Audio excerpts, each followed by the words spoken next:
This episode is brought to you by Microsoft Azure. Turn your ideas into reality with an Azure free account. Get everything you need to develop apps across cloud and hybrid environments, scale workloads, create cloud-connected mobile experiences, and so much more. Discover what you can create with popular services free for 12 months. Learn more at azure.com. That's AZURE.com.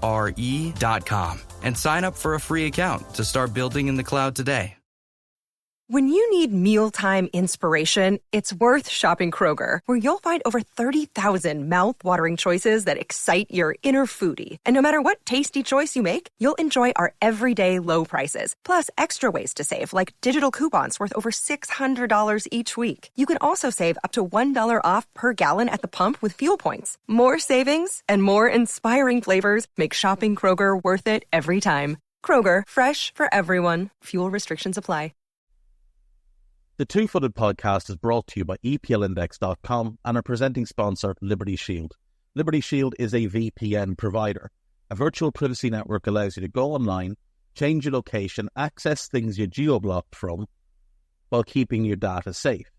So, as an example, if you are a UK expat and want access to BBC iPlayer to watch Match of the Day, or ITV Hub, or all four, when you get that message that says this content is not available in your location, a Liberty Shield VPN gets you around that block, allows you to watch whatever you want on those services, while also keeping your data safe.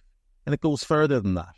It allows you to open up Netflix's entire library by just changing your IP address. Liberty Shield is the #1 rated VPN provider on Trustpilot with 5-star ratings across the board. So go to libertyshield.com right now, use the code EPL25 and get either the hardware package or the software package.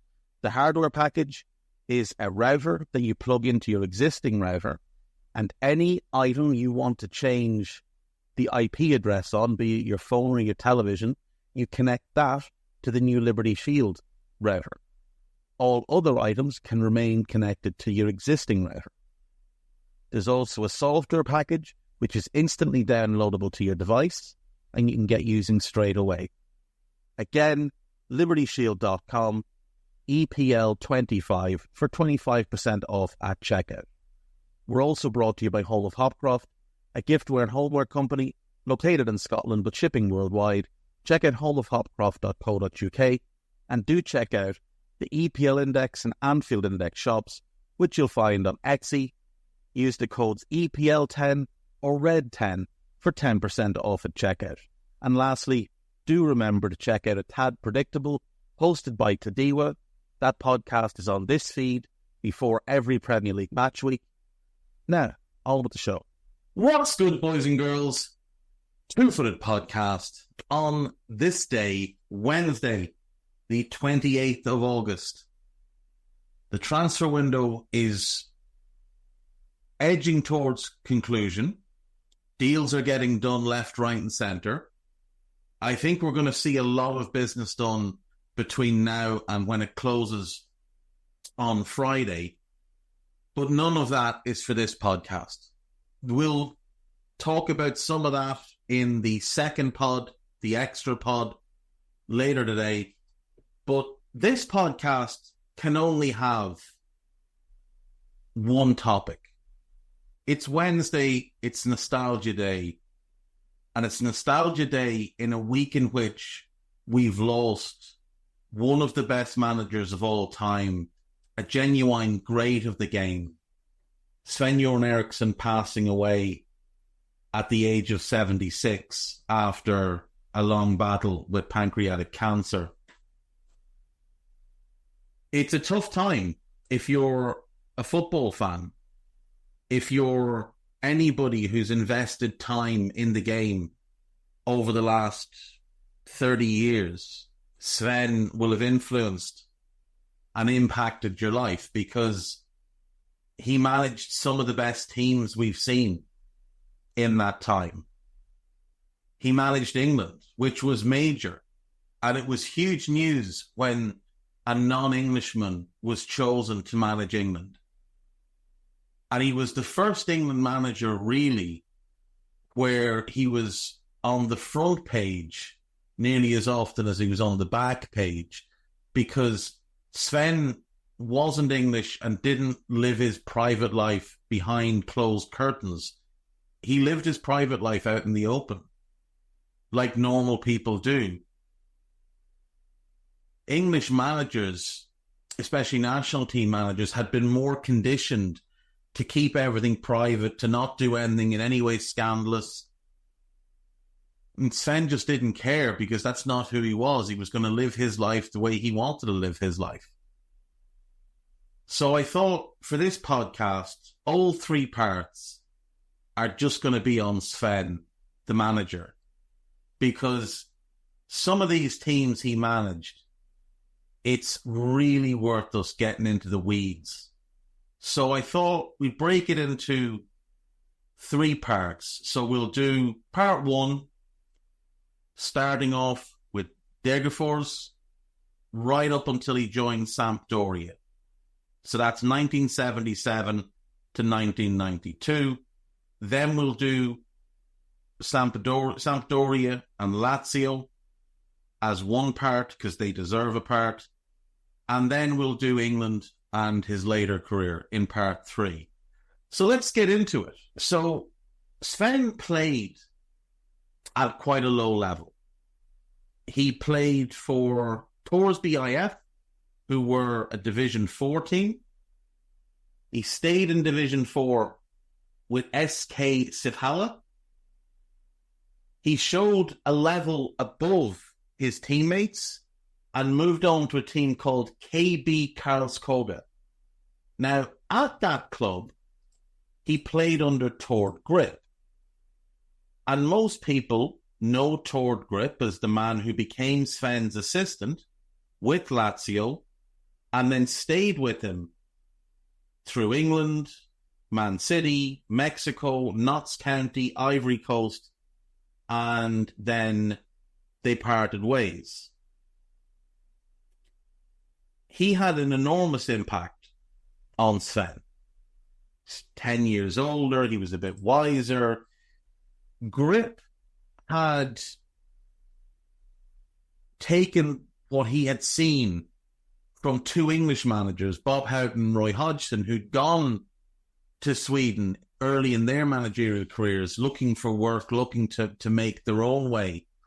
And he'd been influenced by some of the English teachings and tried to meld that with the more traditional Swedish way of playing. And when Sven decided to retire and decided that he was going to become a coach, he went to work with Tord Grip. They moved on to Degerfors. Grip then moved on to become the assistant manager with the national team, and Sven took over as the head coach. They would reunite many years later, obviously, but this was his first opportunity. And he managed there for 2 years, from January 1977 all the way through until December of 1978. And he won the Division 3 title. So from there, his name starts to grow. And he gets a big job. A really big job with IFK Gothenburg. One of the top clubs in Sweden, a club that he would make famous in many ways. And this is where he kind of launched himself into the mainstream. Not necessarily in the UK, because I doubt many UK publications at the time were covering Swedish football, but in European football, because he took IFK into Europe, he started to get noticed, and it would lead to some enormous jobs. Some of the biggest jobs in the game. So he goes to IFK. It's a surprise because he's coming from a lower league. A lot of people don't know him. And in year one, he finishes as runner-up in the league, but he wins the domestic cup. And it's the first real silverware, first major silverware of his career. The following season, they finish third.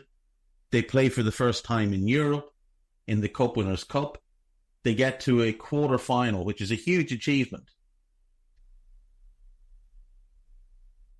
The third season, they're again in Europe. They're playing in the UEFA Cup. They go out in the first round.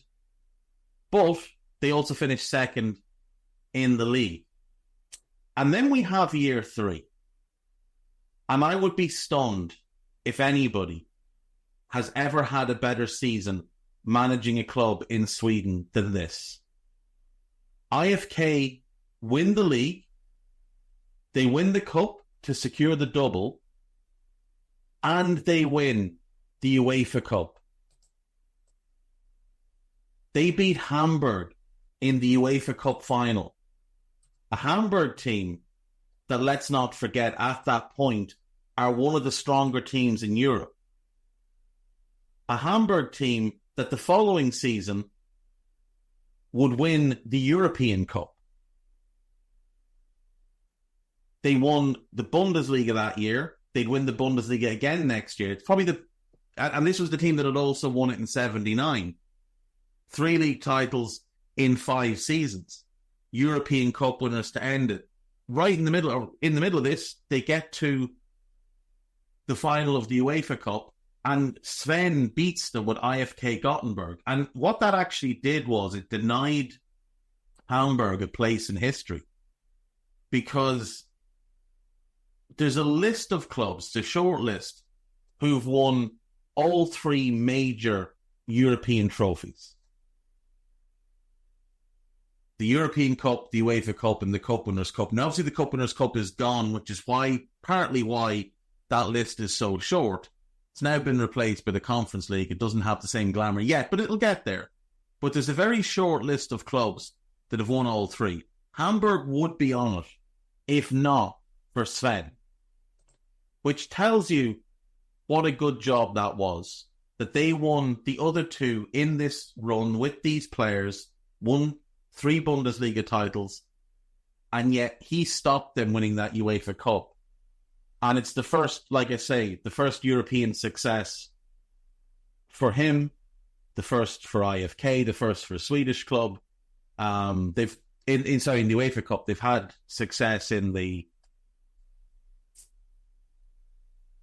Obviously, we'd seen Malmo have success in the European Cup and get to a final, but they did lose. They did not win that final. This was the first time a Swedish club had won a European trophy. And it's the last time a Swedish club won a European trophy. And Sven did that.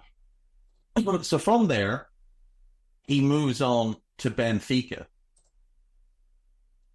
We know that Benfica are undeniably one of the biggest clubs in the world. Incredible history dating back to the 60s with Eusebio and that amazing team that won European Cup. Sven goes there. He wins the league in the first year and the cup.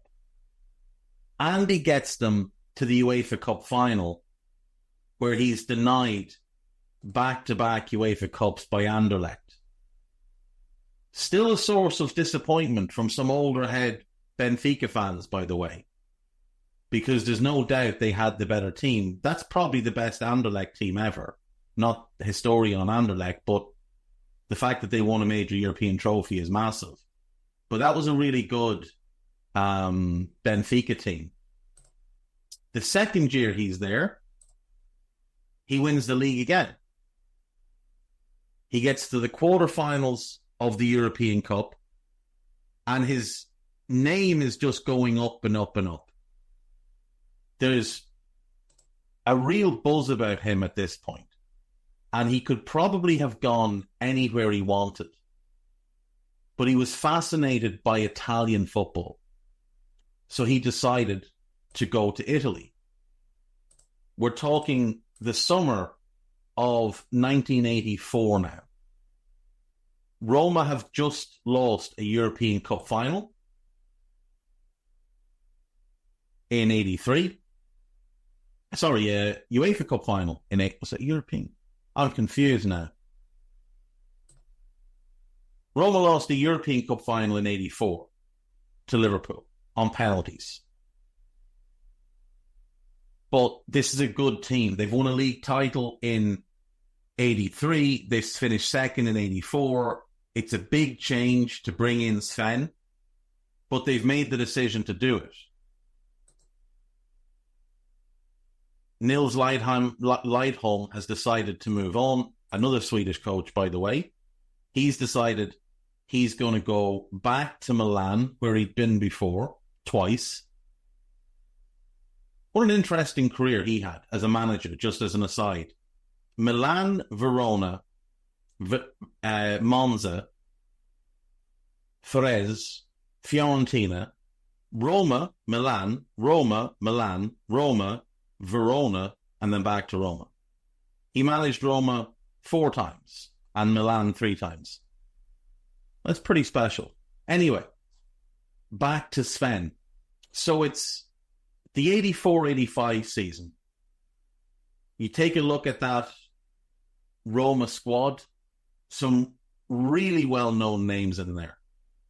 Bruno Conti is in there. An absolutely spectacular player. He's currently the head of youth development at Roma. Carlo Ancelotti is in there. Would go on to be one of the greatest managers of all time. Would play for Sven and then go play for Saki. And if you ever wonder where he learned his craft as a manager, who he is inspired by, it's Sven and it's Saki. Sven's ability to manage players and manage ego, and Saki's ability to adapt tactically to what the opposition was going to throw at them, but also to the players that he had on hand. And that's something Sven did brilliantly as well. Also in that squad, Falcao, the Brazilian, one of the best holding midfielders of all time. This is a really strong squad. Now, year one is disappointing. They finished 7th. And immediately, because it's Italian football, there's pressure on Sven. There's huge pressure on Sven.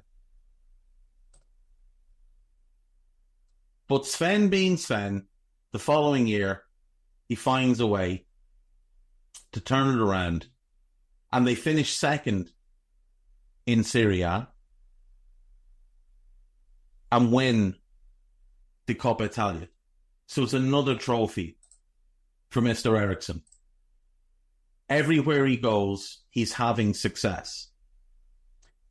The following season, not so good. They finish 7th again. He seems to lose the dressing room. There's some important players at the club that aren't necessarily all that committed to the club. Ancelotti is gone. Falcao is gone. And he's sacked right at the end of the season. It's the first real setback for him. Actually, I'm wrong. Ancelotti was still there. I think he left after Sven. Either way, Falcao was gone. There's somebody else important that was gone as well. Oh, Toninho was gone. Toninho was in that squad as well. What a midfield group, by the way, to have Carlo, Conti, Falcao, and Toninho in midfield is unbelievable. Giuseppe Giannini comes through and starts to make his name under Sven. He would become an absolute star for them. Boniek comes in under Sven. One of the best players in the world for a couple of years in the 80s. They paid big money for him, but he was spectacular. Not necessarily for them in general. He'd been brilliant at Juve. Absolutely brilliant. Such a good player. If you can find Boniek footage, I highly recommend it. Really, really good player. Anyway, Sven leaves. He can go a couple of different directions. He's got offers to go back to Portugal. He can go to Germany. But he decides to stick it out in Serie A. And he moves on to Fiorentina. Now, Fiorentina, historically, not a giant of Italian football. They'd won 2 league titles back in 56 and 69. They'd won some Coppa Italias, but that was sort of it. And they'd been up and down financially. They'd been a club that developed players and found players well, but could never keep hold of them and would always end up moving them on. But Sven takes over, bearing in mind they finished 10th the year before, so they're a mid-table team. Sven takes over and they finished 8th. Notable players in the squad, you've got Nicola Berti, who'd go on and have a very good career. A young Roberto Baggio, who's always spoken highly of his time working for Sven, working under Sven. Ramon Diaz, really good Argentine striker. And Glenn Hussein, who is one for Liverpool fans. He would join Liverpool from Fiorentina in 89. He'd made his name with IFK, with Sven. Glenn Hussein is there, brought in by Sven. Could have gone to United, turned them down to play for Sven again. A really, really good centre, like a pure centre-back, a real class act, like one of the early kind of Rolls-Royce centre-backs. But he was tough when he needed to be. So Sven only spends 2 years with Fiorentina. So it's alongside Benfica. It's a short stint for him, 2 years.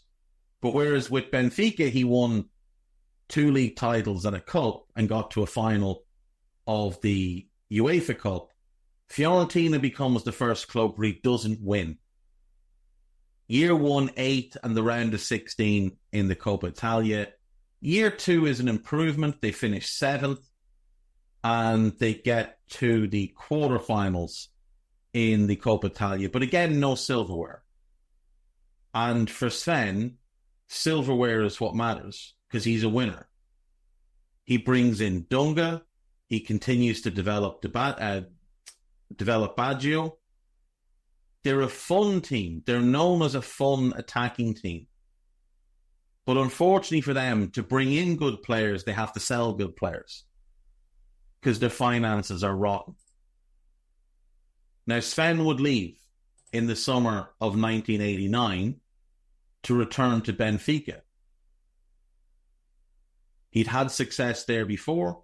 He fancied going back and having a bit more success. And who can blame him? It hadn't worked brilliantly in Italy for him. He knew the Portuguese league. It was a league he was comfortable that he could go back to and have success in. So home he went. Finished 2nd in the league. Won the Super Cup. But got to the European Cup final. Beat Derry City, beat Honved, beat Dnipro, knocked out Marseille in the semi-final. Not the toughest run in the world, it must be said, but they got to a European Cup final. And unfortunately for Sven, they ran into what I believe is the best club side of all time. Arrigo Sacchi's Milan. With his own former midfielder, Carlo Ancelotti, running the show in midfield. To get to that final is still a really good achievement with Benfica. Now, Porto had won the European Cup in the 80s, so it wasn't like when Mourinho won it with Porto in 2004. What wouldn't be the equivalent of getting to a European Cup final now with Benfica. Because the Portuguese league was a bit more competitive. There was a lot more balance between the leagues back then. Especially in the European Cup, where it was only champions. It wasn't this, 4 teams in from different leagues, etc. But having won the European Cups in 61 and 62, they hadn't won it since. So Sven getting to a final was still a great achievement. Was it good enough for him? No, it wasn't good enough for him. So the second year, they won the league title. Another league title for Sven. That gave him 3 with Benfica and 1 with IFK. Now, bearing in mind, he's 13 years in as a manager, and he's won 4 league titles, a couple of domestic cups, 3 or 4 at this point, and the UEFA Cup. And he's still a young man. Like 1991, Sven is only 43 years of age. He's still very, very young. A lot of managers don't really get started until then. Sven already had well over a decade in the books and a ton of success behind it. 92, they come second in the league. They go out in the group stage of the European Cup. This is the first season of the group stage. The next year it becomes the Champions League, but we had that group stage for 1 year. Rangers almost made the final, if I'm not mistaken. And they get the semi-finals of the Cup. But all in all, that's not a successful season for him. It's not a bad season for Benfica, but it's not a successful season for Sven, who wants to win. So he decides he's going to chance Italy again. Didn't work from the way he wanted the first year, but he's going to give it another bash. And we'll take that up in part 2. See you after the break. When you need mealtime inspiration, it's worth shopping Kroger, where you'll find over 30,000 mouth-watering choices that excite your inner foodie. And no matter what tasty choice you make, you'll enjoy our everyday low prices, plus extra ways to save, like digital coupons worth over $600 each week. You can also save up to $1 off per gallon at the pump with fuel points. More savings and more inspiring flavors make shopping Kroger worth it every time. Kroger, fresh for everyone. Fuel restrictions apply. Right, welcome back. So, Sampdoria. Remember, they have just lost a European Cup final. The previous season, they'd won Serie A. So, Samp are right in the middle of their kind of golden period at this point. But they have just lost Gianluca Vialli.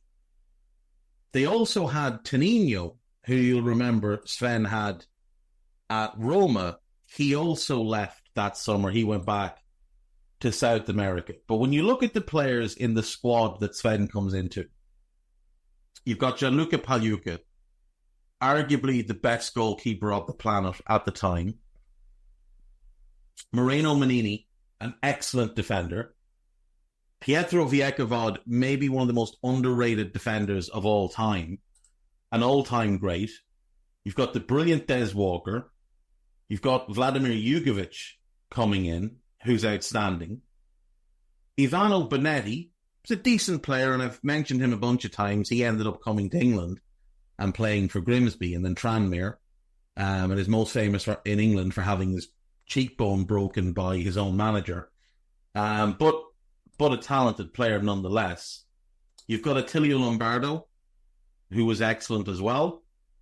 And you've still got Roberto Mancini and the emerging star, Enrico Chiesa, father of Federico, but a guy who had a great career in his own right. Now, it didn't quite work out for him in this spell at Samp, 26 appearances, 1 goal, but he would go on to Medina, Cremonese, come back to Sampdoria as a star, had a brilliant year there, went to Parma, went to Fiorentina, just a great player. With this team, Sven finished 7th and got to the second round of the Coppa Italia. The following year, there's more changes to be made. Des Walker leaves, Chiesa goes out on loan, Bonetti leaves, but coming in, Ruud Gullit, Ivali, David Platt, and a young striker, Nicolo Amoroso, who would end up going to Juve, was promoted, not directly, he would go to Fidelis and then Padova and then Juve, and then had a bit of a journeyman career, but he was very promising, and Sven brought him into the first team out of the academy. And in year 2, they finished 3rd, and they won the Coppa Italia. So once again, Sven delivering silverware. It's by far the best league finish that he had with Sampdoria now, because the next 2 years weren't as good. They finished 8th, got to a Cup-Winners' Cup semi-final, then finished 8th again, and then finished 6th. So over the course of 5 years, one top 3 finish, and then what we would call now challenging for the Europa League or the Conference League. But at the time for Samp, it was a little bit disappointing, but he had some other great players come through under him there. So just to go through some of them. In 94-95, Sinisa Mihailovic comes in from Roma. Alessandro Melli comes in from Parma. Walter Zenga comes from Inter in a part exchange for Pagliuca. Riccardo Ferri was also in that deal. 95-96, the brilliant Clarence Seedorf arrives from Ajax. Christian Karambou comes in from Nantes. This is a really exciting time, even though the league finishes are not where they would want them to be, and they're having to sell a lot of their better players just to keep their books balanced, because that's just how it was in Italy back in the day. Like, Karambou and Seedorf were 2 of the best young midfield players in world football. Seedorf, I think, was 19. He just won the European Cup with Ajax. He was the first of that Ajax team to depart. Karambou was a little older, he was about 25.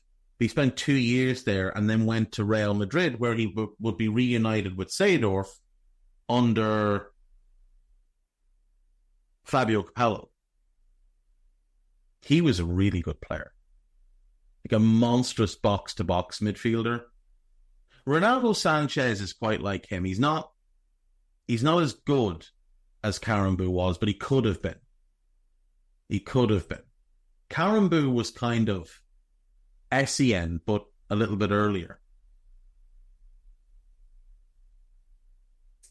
In 96-97, which would be Sven's last season with Sampdoria, the high-class midfielders continue to arrive. Now, Seedorf leaves, and they bring in Juan Sebastian Veron.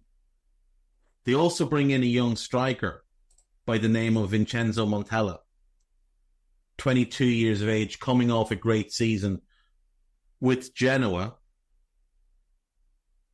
They bring him in. He was brilliant for them. Absolutely brilliant for them. His run from, let's say, 95-96, that year with Genoa, which admittedly was Serie B. But from there, all the way through to the 01-02 season, when injuries just started to ruin him, was exceptional in terms of goals per game. So he's, in all competitions, 28-40 with Genoa, then 24-30, 21-39, and 16-29 for Samp. Goes to Roma, 21-41, 18-38, 15-26 in an injury-destroyed year. Then he started to break down, but he still bounced back and had a great 04-05 season, scoring 23 and 46. Like, the other thing with Sven, apart from being a really good tactician and being incredibly good at managing players, was how good his eye for talent was. And it's always overlooked how good an eye for talent. Now, it's Serie A, it's Italy, it's director of football structures, even back then. But managers would have had a big impact back then in what the transfer policy was and what type of player they wanted. And they would have, especially someone like Sven, would have had, if not final say, they certainly would have had a veto. So you look at, in 2 years, they bring in Seedorf, Karambou, and Veron. It's just an awful shame they couldn't have kept Seedorf and bought Veron. But when Real Madrid came knocking for Seedorf, what are you going to do? So Sven leaves Sampdoria with 1 cup, a top 3 finish, a semi-final in the Cup Winners' Cup. And to be truthful, the rest was a little bit disappointing by his standards and what he hoped to do. But again, you have to remember, in the early 90s, you had a really strong Inter team, you had a great AC Milan team, a great Juve team, and Serie A was really humming along. Every single week, you were tuning in to watch another really good game. Lazio were spending money. Roma were spending money. We were seeing the rise of Parma. Fiorentina were getting together the Batistuta, Rui Costa thing and trying to stabilise themselves as well. But you had so much competition in Serie A in those days. Like, just to look at the league tables in those years. 92-93, Milan first, Inter second, Parma third, Juve fourth, Lazio fifth, Cagliari sixth, Sampdoria seventh. So it's only really Cagliari that you'd be looking at and going, it's a little bit disappointing that they finished behind them. The following year, they finished third behind a Milan team that was unbelievable, managed by Capello, and a Juve team under Lippi, who would go on and win the European Cup shortly after. They finished ahead of Lazio, they finished ahead of Parma, they finished ahead of Napoli. Roma, like I say, were spending money. You had Inter spending money left, right, and centre. There was just so many good teams. The following season then, again, they finished 8th, but Juve, Lazio, Parma, Milan, Roma, Inter, and Napoli. Like, it's an absolute murderer's row of teams. And then the 95-96 season, it's Milan, Juve, Lazio, Fiorentina, Roma, Parma, Inter. Again, these are all super strong teams, all with great players. You look at any of them, and there's at least one in all of those teams that you think, geez, he's an all-time great. At least one in every one of those teams. 96-97, which was obviously the last season, there's 2 teams that finish above them that you'd be a little bit... one team that finished above them that you'd be a little bit disappointed by, which is Udinese. The Juve, Parma, Inter, Lazio, and Udinese. So in the entire time he was there, while the finishes were a little bit disappointing for him and for some of the players he had, realistically, you take a step back, it's only Cagliari in the first year and Udinese in the last year that you think, yeah, you were better than them, you should have finished above them. That's it. The league was incredible at the time. Absolutely incredible. And they weren't all on the level of a Juve or Capello's Milan, Lippi's Juve or Capello's Milan. They were more on the level of the Parma team, Fiorentina team. They didn't have the finances of Inter, but they finished above them a couple of times. Roma and Lazio, again, would have been in that mix. But again, with Lazio, like, they were spending a lot in those years. So from there, Sven moves on to Lazio. And this is where he creates what I believe is his best team. And what, for me, is still one of my all-time favourite teams that I've ever seen play. And there's kind of 2 versions of it, but we'll get into it now. So it's the summer of 1997 when he moves. Lazio, like I say, have been spending a ton of money. They've done the whole Gaza experiment. And they're desperate for success. So they go and they get the best manager available to them, which is Sven. Mancini arrives.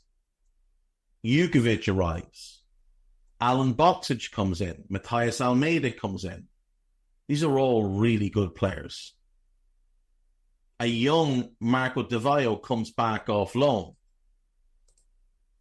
He would go on and have a good career. Not with them, but he was in and around. Sven decided, not for me, got him out the door. Luca Marchigiani, Paolo Negro, Giuseppe Favelli, Pierluigi Casaraghi, Alessandro Nesta is there and about to emerge as the best young centre-back in the world. You've got Diego Fizer, you've got Almeida, like I said, you've got Jugovic, like I said, you've got Boksic, and you've got Pavel Nedved, who's, for me, one of my all-time favourites. Just an outrageous footballer. So they finished 7th, okay? They finished 7th in the league, but they win the Coppa Italia. So first season, he brings them success. That's huge. The next season, 98-99, they lose Casaraghi to Chelsea. Jugovic goes to Atletico Madrid. Fuser has moved on. In comes Christian Vieri, Marcelo Salas, Ivan de la Peña, Fernando Couto. Sinisa Mihailovic follows him. You notice quite a few players following Sven, choosing to join clubs where he goes because they've worked under him before, because they want to play for him. Sergio Conceição, Dejan Stankovic. What an unbelievable squad. An absolutely sensational squad with talent everywhere. They finished 2nd.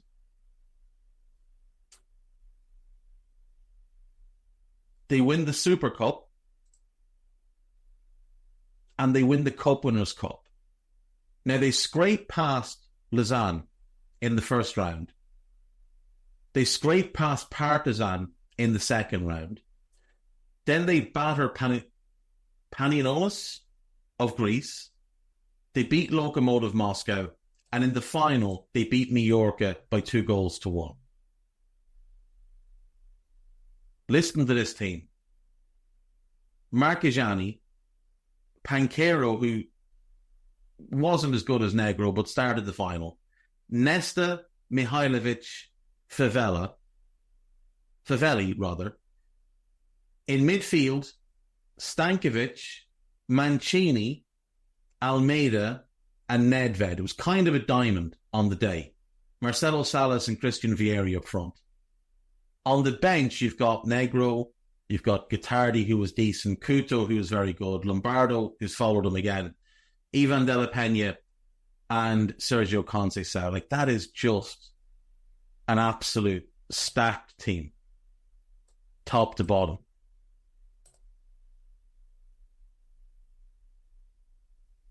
The summer of 99, Christian Vieri leaves. And it's a hammer blow because the guy was just a goal machine. But he goes to Inter for what I think was a world record fee at the time. Yeah, world record fee going to Inter. He's coming off a season with Lazio where he'd scored 14 goals in 28 games. He'd had some injuries, but he also needed to be managed really carefully. He was the type of guy that could only play like 2 out of every 3 games. And that was the case for most of his career. But he was an absolute goal machine, as he'd proven at Juve, then at Atleti, did it at Lazio, went to Inter and scored for fun for 6 years. Inter were teaming him up with R9. But getting that money in allowed them to reinvest.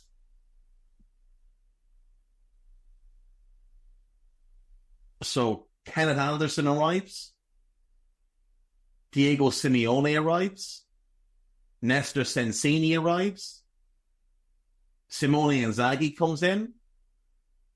In the January, they'd also bring in Fabrizio Ravanelli.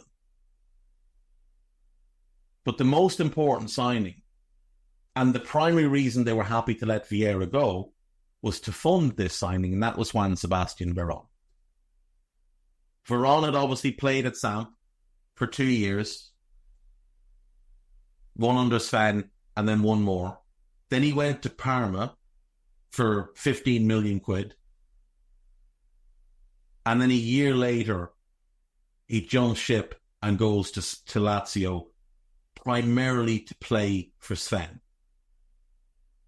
And I believe he would never have left Lazio if Sven had stayed there. Money or no money from United, I think he would have stayed at Lazio if Sven had stayed there. And this team was just stupidly good. Marchegiani in goal, Negro and Favelli as the fullbacks, Nesta and Mihailovic as the two central defenders, Pancero, Sensini and Couto as the depth, plus Guittardi, obviously. In midfield, you had Stankovic and Nedved in the wide roles with Conceição. Conceição probably played more than Stankovic that year, but it was best with Stankovic on the right. But Conceição could play both wings. So you could have Conceição and Nedved, Conceição and Stankovic, or Stankovic and Nedved. So you got three great wide combinations there. In the centre of midfield, you had Diego Simeone, you had Juan Sebastian Veron, and you had Matias Almeida. You also had Lombardo as like a depth in case of emergency break glass and throw him on for 20 minutes here and there. He can start that game or that game, but not regularly. Just phenomenal depth in midfield. And then up front, you have Salas, you have Boksic, you have Mancini, you have Inzaghi, and then obviously they bring in Ravanelli. They also had Anderson, but he got hurt early in the year, which is why they brought in Ravanelli. Like, that squad is just ridiculous. Like I said, Marchegiani in goal. Marco Bellotta, the backup keeper, was fairly solid as well. Had himself a decent career. He played for Parma, Brescia, Reggiana. Would go on to Inter, kind of as like with Lazio as a backup. But a solid operator, like not someone you were too worried about having to bring into the team. That team is phenomenal. Absolutely phenomenal. In the Coppa Italia, they knocked out Ravina, then they knocked out Juve, then they hammered Venezia, and in the final, they beat Inter 2-1 on aggregate. In the Champions League, which they qualified for having finished second the previous year, they walked through their group, which had Dinamo Kiev, Bayer Leverkusen, and Maribor. Went into the second group stage, had Chelsea, had Feyenoord, had Marseille, topped that group as well. But then they went out to Valencia. Now, that's a Valencia team that were very, very good that year. Very, very good that year. And, of course, got to a final and lost to Real Madrid. If Lazio had gotten past them, I think they would have beaten Barcelona. And that would have landed them in the final. I do think they'd have beaten Barcelona. Now, look, that was Barca with Rivaldo and Figo. They were a very good team. But the way Sven set the team up, the way Lazio played, I think they would have beaten them. Valencia were just like kryptonite under Hector Cooper to a team like Lazio because of how quickly they could counter. It's made it very hard to play against them. So they win one cup. They do pretty well in the Champions League, get into a quarter-final. But more importantly, they win the Scudetto. They win the league title, finishing ahead of Juve by 1 point, 11 points ahead of Milan. They were just tremendous from start to finish that season. That's a great Juve team. But Sven just had an all-star squad. Absolutely sensational. Summer of 2000, Almeida goes, Conceição goes. But they bring in Hernan Crespo. They bring in Stefano Fiore. They bring in Claudio Lopez. They bring in Angelo Peruzzi. Karol Poborski comes in a couple of years after failing at United. They go really big this summer. Dino Baggio arrived.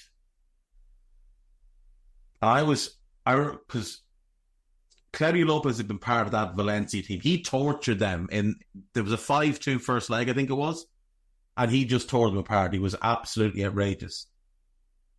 So the idea of him and Crespo coming in together was just incredible. And Almeida and Conceição had to go for them to be able to... They went to Parma as part of the deal for Crespo. But they were keeping that midfield, Stankovic, Simeone, Veron, and Nedved. They were keeping the defence, Negro, Nesta, Mihailovic, and Favelli. They were upgrading the goalkeeper, Peruzzi at the time, top 3 keeper in the world, probably top 2 keeper in the world, maybe even the best. He may have actually been the best around this time because Schmeichel had declined.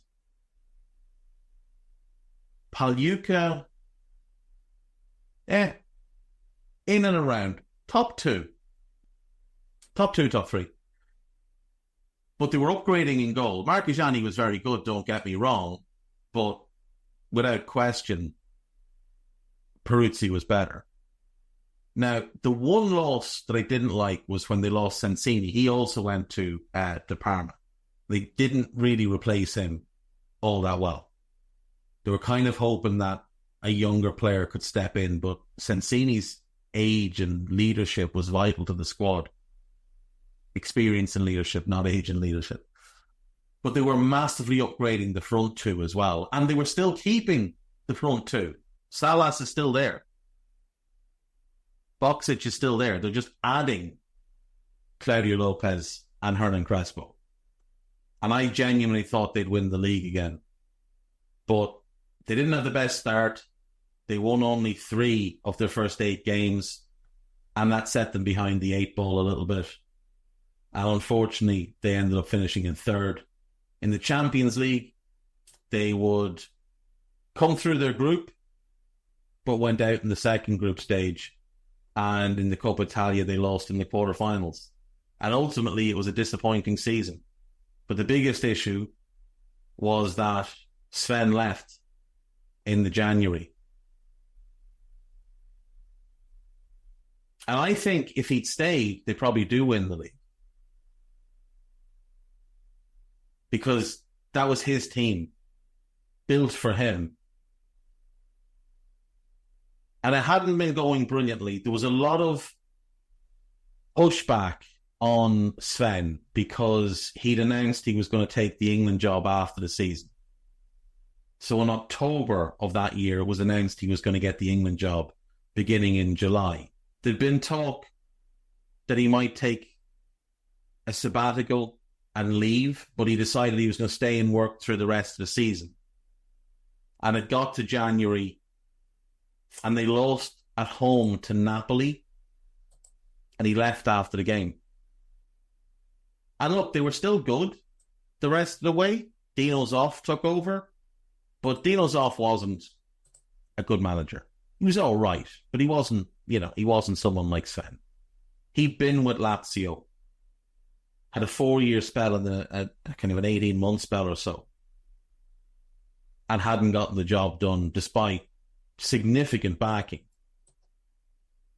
But Sven left, and that was the end of his Italian adventure. But that Lazio team, for me, is still one of my all-time favourite teams. And there's a handful of games in the early part of that season, the 2000-2001 season, where we got the full 11 with Peruzzi in goal, Negro, Nesta, Mihailovic, and Favelli, Stankovic, Simeone, Veron, and Nedved, Lopez, and Crespo. And they were just a joy to behold. An absolute joy to behold. Now, they still had Salas, who was still brilliant. They had Dino Baggio to bring into midfield. He kind of replaced Almeida. You still had Simone Inzaghi as an option off the bench. Still had really good squad players as well that would play regularly.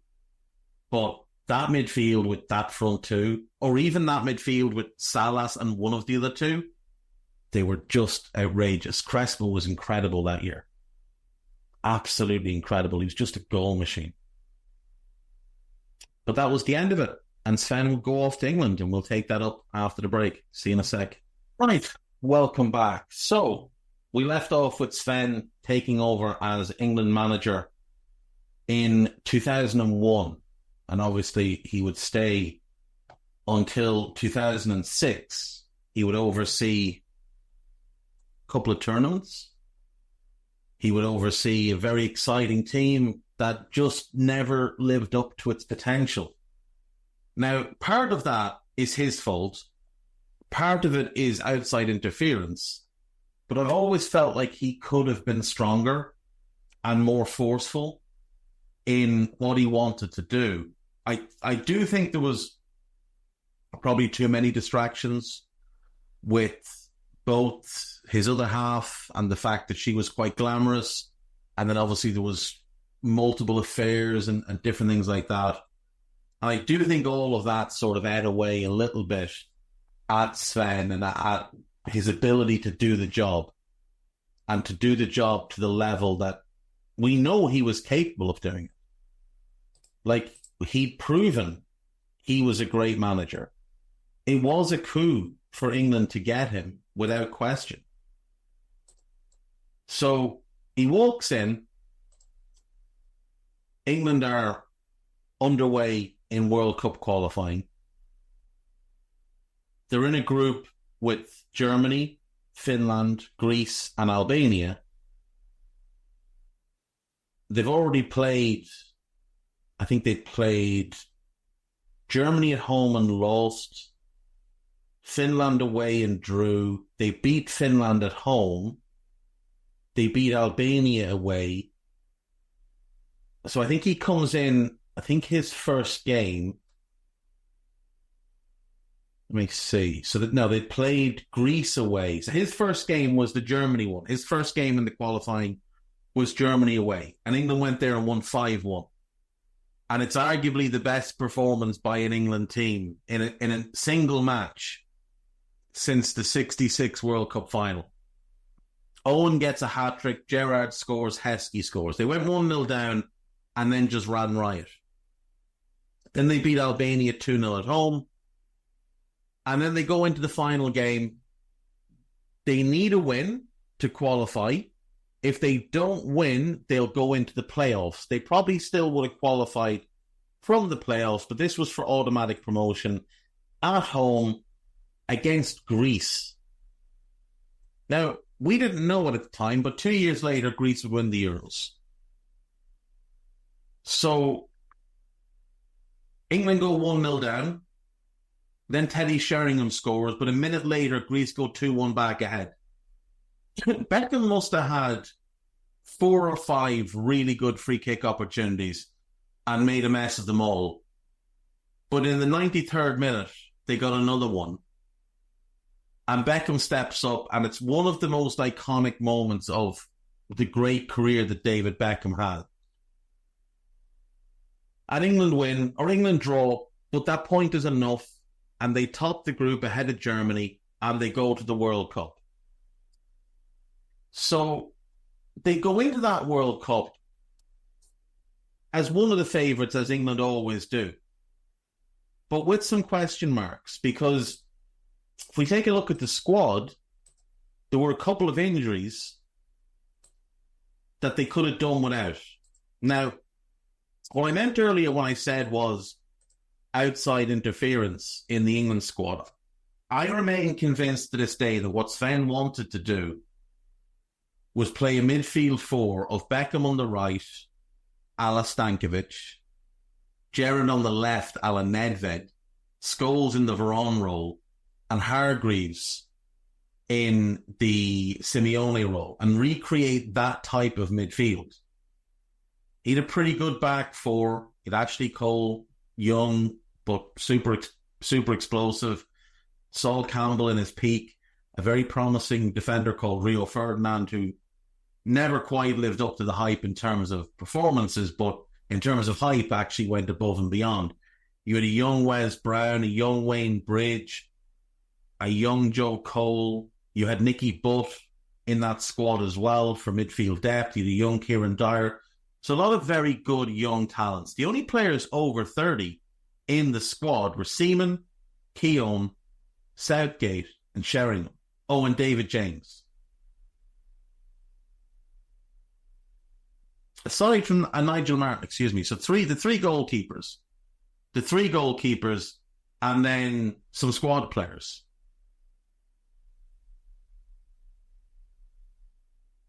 This should have been the start of something for England. But Gerrard got injured and would miss out. So England went into Group F with Argentina, Nigeria and Sweden. It was a tough group. It was a very, very tough group. And yet, they drew 1-1 with Sweden in the first game.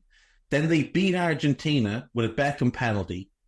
And then they drew Nigeria and went through. Into the knockout round, they hammered Denmark. They went in to play Brazil full of confidence. But unfortunately for them, it wasn't to be. They ran into a better team. They went 1-0 up through Owen. Rivaldo equalised just on half-time, and that was just a hammer blow. They came out in the second half, their heads were everywhere. They gave away a cheap free kick, and Ronaldinho lobbed Seaman from, 35, 40 yards. Even when Ronaldinho got sent off, they couldn't react to it. But if you look at the midfield, Hargreaves was struggling with injury through this tournament as well. Gerrard is missing. That's the two injuries. Beckham right, Trevor Sinclair playing left instead of Gerrard. Nicky Butt playing in midfield with Paul Scholes. Nicky Butt was good enough to do that job. Nicky Butt was a good player. That was a strong England team. The issue for them was they had no right back. Because Gary Neville was hurt as well. So Danny Mills started at right back, and Danny Mills was dreadful. Utterly dreadful. And how it is that Danny Mills would go on to win 19 caps for England, I have no idea. But if Gary Neville is fit, Gerrard is fit, and Hargreaves is fully fit, I think England could potentially have gone on and won that World Cup. I really do. From there, it's Euro 2004. Obviously, most famous for Greece winning the tournament against the hosts, Portugal, in the final. In qualifying, England had breezed through. They were in Group 7. They had Turkey, Slovakia, Macedonia, and Liechtenstein. They won 6 of their 8 games. They beat Slovakia away. They drew at home with Macedonia, which was a bit of a shock. They beat Liechtenstein away. They beat Turkey at home. They beat Slovakia at home. They beat Liechtenstein away. And then they drew with Turkey in the final game because it didn't matter. And on they go. So if we look at their squad for this tournament, Neville's back. Gerrard's back. John Terry has emerged into the squad at this point. Wayne Rooney has emerged into the squad at this point. He had 13 caps going into the tournament, despite only being 18. This is a really young squad. The only players over 30 in this squad are David James and Ian Walker. But you've got a young Paul Robinson emerging into the squad as the future starter in goal. You've got Campbell and Scholes at 29, Butt and Neville and Beckham also 29. So they're your veteran leadership. You've got Phil Neville, 26, 27. Heskey and Carragher, 26. So they're approaching their primes. Frank Lampard is in the squad, though. Now, this is where things became problematic for Sven. Because I don't think he wanted to start Lampard. I think he would rather have had Lampard as a squad player, as a player to bring off the bench if you need a goal. Because I think he wanted that midfield I mentioned earlier. Beckham, Hargreaves, Scholes, and Gerrard. Now, Lampard is obviously a better player than Owen Hargreaves, but for the role, Hargreaves makes more sense. Nicky Butt also makes more sense. But Lampard, there was a lot of pressure on Sven to put Lampard in the team because he was doing really well for Chelsea. And obviously beyond this, he does even better for Chelsea. But I don't think that's what he wanted to do. So in the group stage, England are in Group B. They lose to France in the opening game. Now they're 1-0 up. Lampard had scored. 90 minutes comes and goes. 91st minute, Zidane scores. 93rd minute, Gerrard gifts the ball to Henry, knocks it past James, who brings him down. Zidane steps up and scores, and France win. England then beat Switzerland comfortably and then came from behind to beat Croatia. In the knockout phase, England play Portugal. Now, if they don't lose to France, they would have played Greece. And while Greece did go on to win it, there's no doubt England were a better team than Greece. And if they'd beaten Greece, they would have played the Czech Republic and then got Portugal in the final, because I think Portugal would have beaten France. I think Portugal would have beaten France if France had finished second. But England play Portugal. Owen puts England 1-up. Rooney gets hurt. From there, it becomes catastrophic for England because their attack loses all momentum. And you look at the midfield he's playing. Beckham right, Lampard and Gerrard in the middle, and Scholes on the left. Does anyone think that's a midfield that's really going to work? But that's what he was being forced to do. Now, again, part of it is his fault. He should have been stronger. He should have pushed back more. He did make changes to the midfield in-game, but they weren't the changes that he would have wanted to make. Phil Neville came on for Paul Scholes. When Rooney went off, Darius Vassell is who came on. Like, that's a massive drop-off.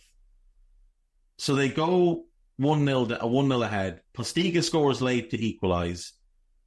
In extra time, Rui Costa scores to put Portugal back ahead, and then Lampard equalises and sends it to penalties. Beckham misses. Deco scores. Owen misses. Simao scores. Owen scores. Simao scores. Lampard scores. Rui Costa misses. Terry scores. Cristiano scores. Hargreaves scores. Manish scores. Ashley Cole scores. Postiga scores. Vassell misses. And Ricardo scores. And England are out. And that is the end of England in those Euros. A competition that had promised a lot for them, but then just didn't deliver for them. And the next tournament, and the final tournament for Sven, was the World Cup in 2006. So in qualifying, let me pull this up.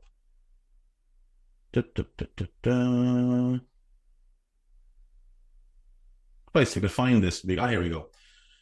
Yeah, in qualifying, England obviously very comfortable in Group 6, played Poland, Austria, Northern Ireland, Wales and Azerbaijan. Very English group to get. They draw 2-2 away to Austria. They beat Poland away. They beat Wales at home. They beat Azerbaijan away. They beat Northern Ireland at home. They cruise past Azerbaijan at home. They go to Wales and win. They lose to Northern Ireland in Northern Ireland, which was a stunner, an absolute stunner. Then they beat Austria home and they beat Poland home. having the last two games at home, obviously huge advantage, and England top the group and qualify.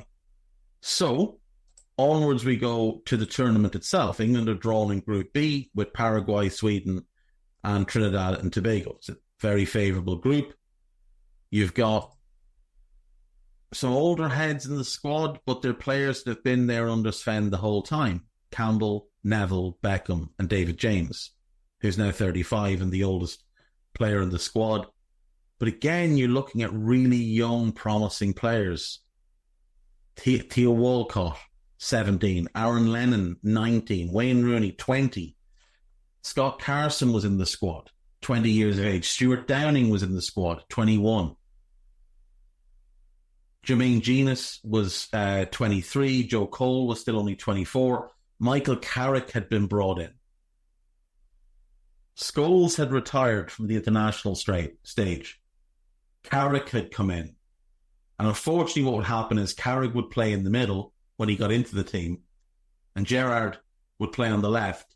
But you still didn't have Hargreaves because he just couldn't stay fit. Because Hargreaves and Carrick would have worked. Lampard and Carrick didn't work at the time. Later it would have, because Carrick got a lot better in that holding role. But by this point, Beckham is well past his best. So the chance at that midfield is kind of gone. In the group stage, like I say, England are in Group B. They beat Paraguay 1-0. Needed an own goal to do it, but beat them nonetheless. They beat Trinidad 2-0. Needed 2 late goals to do so. And then drew with Sweden and didn't look very impressive. Didn't look like a team that was confident in their ability to win these games. Felt like they were going to win them on talent, but not on preparation or just playing at their best. Then they played Ecuador. They beat them 1-0. They weren't good on the night. And then in the quarterfinals, they played Portugal again.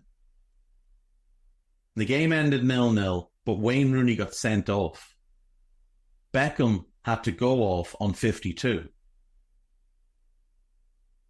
Now, in that game, he played 4-1-4-1 with Rooney up front on his own, Hargreaves anchoring the midfield with Beckham, Lampard, Gerrard and Cole, which could have been a solution to the other problem when you had Scholes around, because you could have gone Beckham, Lampard, Scholes and Gerrard with Hargreaves behind and gotten your 5 best midfielders on. And at that point only played Michael Owen up front. But would Owen have done well as a single striker? Maybe not. Especially when you've got the crossing ability of Beckham, you needed a bigger guy up front. Rooney wasn't big, but he was just ferocious. Unfortunately for England at this point, the Ferdinand Terry nonsense had begun, and it would lead to years of failure, as it did in this competition. But the Rooney red card, the Beckham injury and then the Rooney red card are what really altered this game. So we go to penalties. Simeo scores, Lampard misses. Viana misses, Hargreaves scores. So we're back level. Petit misses. Now it's advantage England potentially, but Gerrard misses. So you've got Lampard and Gerrard both missing. Then Postiga scores. Now all the pressure is back on England. It's 2-1 Portugal, but England have 2 penalties left and Portugal only have 1 left. So if England score, Portugal can't beat them on penalties. It'll go to sudden death. But Carragher, why he took one, I don't know. He'd only come on in the 119th minute. He was brought on to take a penalty. And he missed. And England went out. And that was on the 1st of July. And Sven resigned that night. They told him, you're gone after the Euros anyway. But he didn't stick about. He made it public that he was gone. And that was it. And from there, he managed Manchester City in 07-08. And he finished 9th with them in the Premier League. They'd finished 14th the year before under Stuart Pearce. They had quite a few fun players in that squad. I think Ilano was very good. They had Giovanni. Stephen Ireland was really good at the time. Darius Vassell was there. They had Martin Petrov, who was excellent. This was the start, really. Michael Johnson, that was his breakthrough year as well. This was when Thaksin Shinawatra was the owner. The following year, they were bought by the Abu Dhabi group. They were bought in September of 2008, right on deadline day. But Sven left that summer. I still don't know why. I don't know if he got pushed or if he decided to walk. But he left and he took the Mexico job. He managed 13 games. It didn't go great. 1-6, lost 6, drew 1. Then he sat out for the better part of a year. He took the Ivory Coast job. 5 games, 2 wins, 2 draws and a defeat. Then he took the Leicester job. Leicester were in the lower leagues. He comes in. Leicester are a little bit all over the place at the time. At the time Sven arrives. He comes in the October. Milan Mandaric, who most famously been the owner of Portsmouth, he was the owner at the time. He would sell mid-season, but he appoints Sven in October, and Sven stays literally a year. Oversees 49 games and a mid-table finish in the championship. Then he went to China, managed Guangzhou, managed Shanghai SIPG, managed Shenzhen, and then he managed the Philippines. And in January of 2019, his managerial career came to an end. But when we look at the honours the man won, Division 3 in Sweden, top flight in Sweden, 2 Swedish Cups, UEFA Cup, 3 Portuguese leagues, Portuguese Cup, European Cup runner-up and UEFA Cup runner-up with Benfica as well, Coppa Italia at Roma, Coppa Italia with Sampdoria, a league title, 2 Coppa Italias, a Cup Winners' Cup, a European Super Cup, a UEFA Cup runners-up spot, and 2 Super Cups with Lazio. He had success everywhere in the first part of his career, with Degerfors, with Gothenburg, with Benfica, with Roma, with Benfica again, with Sampdoria, and with Lazio. He had success everywhere except Fiorentina in that early run. Fiorentina is the only club he didn't win something with. And who would have thought in 2001, when he was 53, that was the last we'd see of Sven as an elite level club manager. He was never the same after the England job. Still very good, but not an elite manager as he had been. And it's a shame. And this pod has gone long, and I know it's gone long, but I don't care.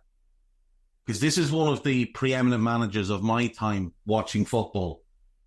And nothing that happens this week, I don't care what your club or my club does in the transfer window, nothing that happens this week will matter more in football than the passing of Sven-Göran Eriksson. I'll see you later. Bye-bye. This podcast is part of the Sports Social Podcast Network.